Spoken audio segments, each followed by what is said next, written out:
Hi everyone, this is Anto Chávez once again with Be Latina News, and we're still talking about elections. As everybody, must know, we're all very anxious, and we want to know what's happening, and not just who the winner is, but what's going on with Latina voters, Afro-Latina voters, and just what are the outcomes of these elections in different states and how did we get there. So tonight we are talking to Nicole López, who is the Senior Communications Associate at Supermajority. And I'll let her do an introduction and just tell us a little bit more about Supermajority as well. So let's get to it.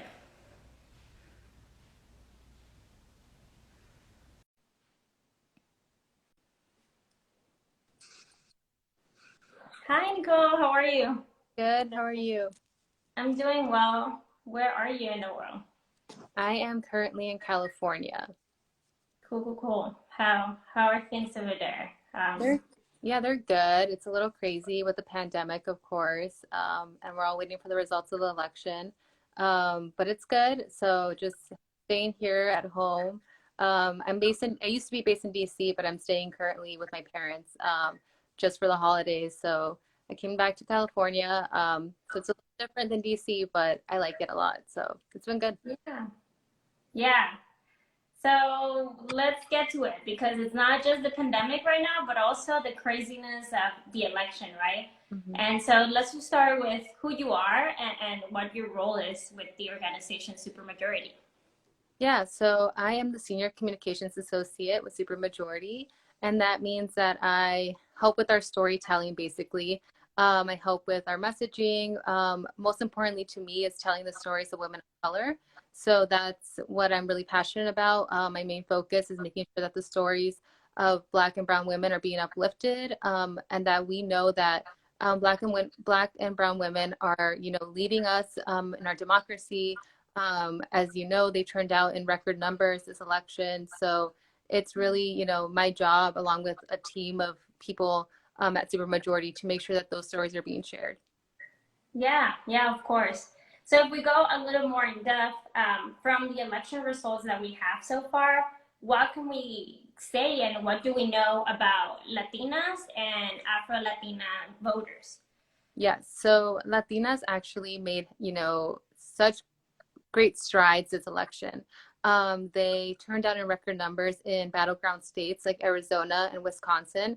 Latinas delivered those states to Biden. For a number of years, Latinas have been turning out in very low numbers. When you look across different racial groups, Latinas are usually the lowest voter turnout. So it was so instrumental for them to turn up this election and cast their ballots. So it was an incredible, it was incredible news to see that, to see Latinas really owning their power and stepping up into, their ability to decide an election. So we saw Latinas making history in Arizona. We saw them turning out in Wisconsin and Michigan. And we were just so excited to see those numbers because Latinas really do have the ability to decide elections. We just need to really believe that for ourselves. Yeah. And we just need more organizations like Supermajority trying to engage Latinas in politics and in the election. And not only, as voters, but also trying to get up there, as like candidates as well. So that's really exciting to Yeah. hear. And so talking about states like Arizona, let's talk about Georgia now, which is, the recent state that people are like, how did it go from red to a battleground state now? What Yeah. would you say? I mean, we have to give it up to Stacey Abrams. She really delivered. She is such a trailblazer. She made a huge difference this election. She registered over 800,000 voters in Georgia. Her organization really stepped up to make sure that voters who have a history of being suppressed across the state were being registered and were turning out to vote. Along with a lot of other organizations, Black women across the state were really organizing, knocking on doors, registering folks. So it really is, you know, a testament to the power of women of color, but honestly, specifically Black women, and what Black women can do to make sure that, you know, our democracy represents everyone. Every election we say this, Black women really do save our democracy every single time. They show up for us, they show up for the Democratic Party. And I just think that it's really essential that we give them their roses and we talk about how powerful their mobilization efforts were in Georgia. So yes, all kudos to the amazing, incredible organizers on the ground in Georgia and in states like Arizona as well, where we saw Latinas organizing since, you know, 4 years ago. And even before then, you know, people are saying that SB 1070 is what really put a fire underneath Latinas to get out and register folks. And that was SB 1070 was an issue when I was in high school. So just imagine how long it took for folks to kind of like develop those coalitions to get Latinas to turn out in record numbers in a battleground state like Arizona as well. Yeah, yeah, I completely agree. I recently moved to Arizona and I've heard organizations like Lucha saying this has been a decade fight. So it's Yeah. not, it didn't happen overnight. No, And I definitely not. completely agree with you. Yeah. And, you know, there are several things happening right now. It's not just talking about the wins, but, you know, things like Trump claiming fraud with no evidence. And so what do you think that means for the future of the United States elections? Yes.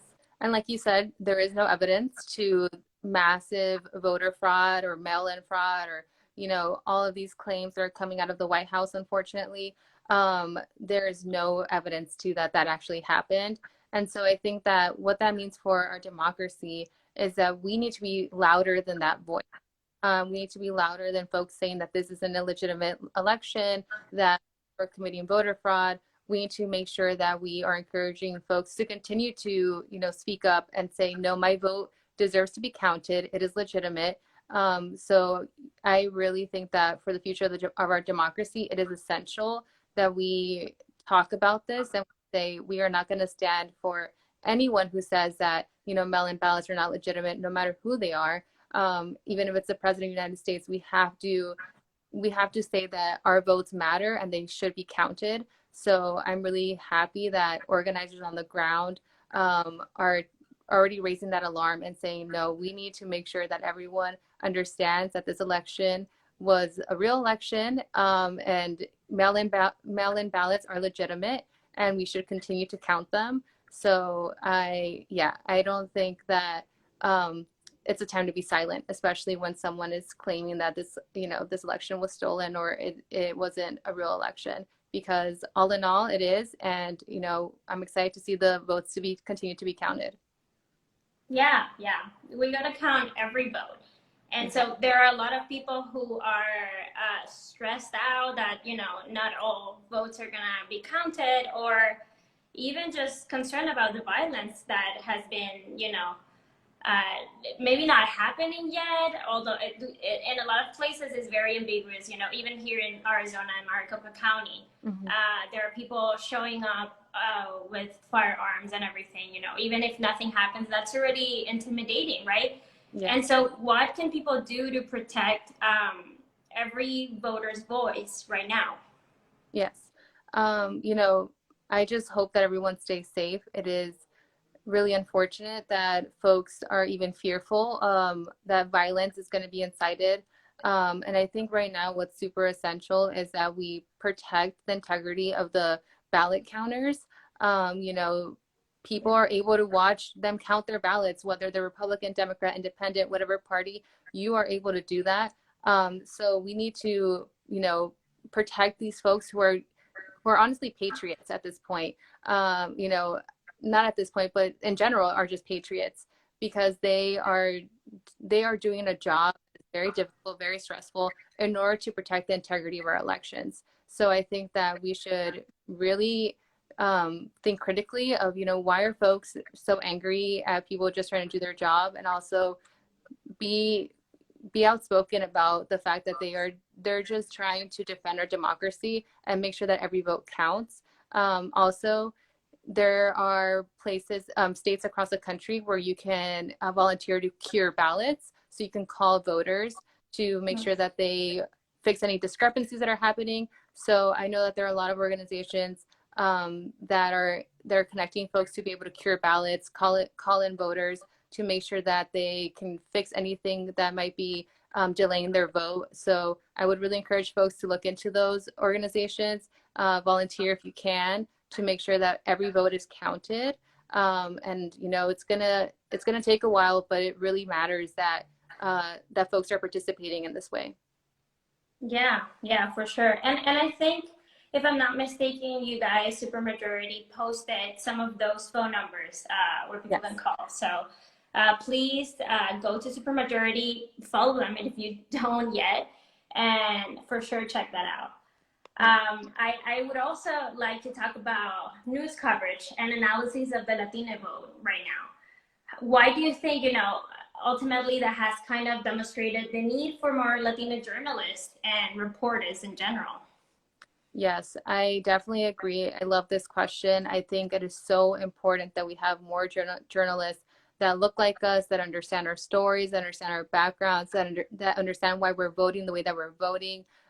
We can't have full representation in our democracy without being represented in every single facet that comes into play during an election. And the media and journalism play a huge part in making sure that our stories are told accurately. So I would love to see more Latina journalists sharing our stories, analyzing why Latinas voted one way in one state and another way in another state, and to really, get into the nitty gritty of, like, we are not a monolith. We are such a diverse community, and we need to acknowledge that. And the only way to do that, I believe, is by having more representation in media, and having journalists who understand our experiences, who come from our backgrounds, and really are putting in a lot of passion and work into understanding why Latinas and Latinos are voting the way that they're voting, and telling that story accurately. Unfortunately, I've seen, folks trying to analyze why Latinos voted this way and that way, but they paint it as a way as if we're all experiencing the same things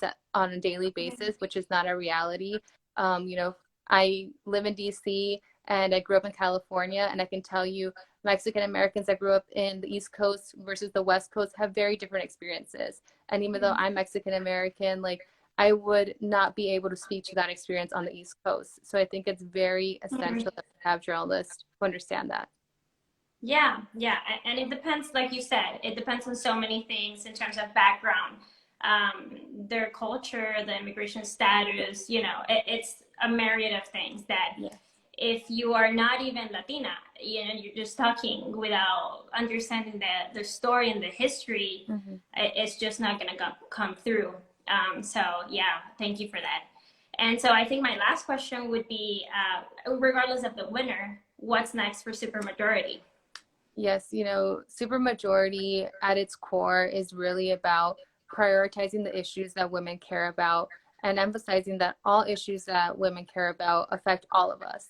So we are very dedicated to uplifting the stories, the concerns, the interests of women across the country, which right now, especially for Latinas, include COVID relief, include economic stability, include, the issue of family separation at the border. So to us, it's very crucial that we continue to share these stories and don't let them get drowned out. And yeah, I think in the next, few months, few years, Supermajority, our biggest goal is to make sure that these stories center women of color, and that their experiences and the issues that they care about are front and center of any agenda. So, moving forward, we, especially next year, are really looking forward to sharing those stories, but also talking about, how women are thinking about COVID relief, how are they thinking about, their health care, and protecting every vote. It's not an election only every 4 years. There's an election every year. So voter protection is a very crucial part of any agenda. So I think for the next, however long, we really look forward to talking about every single priority that women are really passionate about. Wonderful. Yeah. I mean, there are state and local races all Yeah. the time. And these are even, I would dare to say, more important than the presidential because they are the ones that affect your daily life. Yeah. And so the work continues. So thank you so much for coming here and talking about what Supermajority does and just what the future of this country looks like. I really appreciate your time. Yes, of course. Thank you for inviting me. And I just want to say one more thing about Latina voters. Latinas, especially young Latinas, turned out in such great record numbers. Yeah. The majority of voters, Latinx voters, were young women. So young women have such a great power in their vote, and I'm so happy that they're embracing it. And thank you for, inviting me to be here today, and also for Be Latina for sharing these stories. It's so important. So thank you. I've loved doing this, and it's always a pleasure to talk to you. Yeah, it always is. Thank you so much. Yes, thank you. Bye. Yeah, have a great night. Have a good night.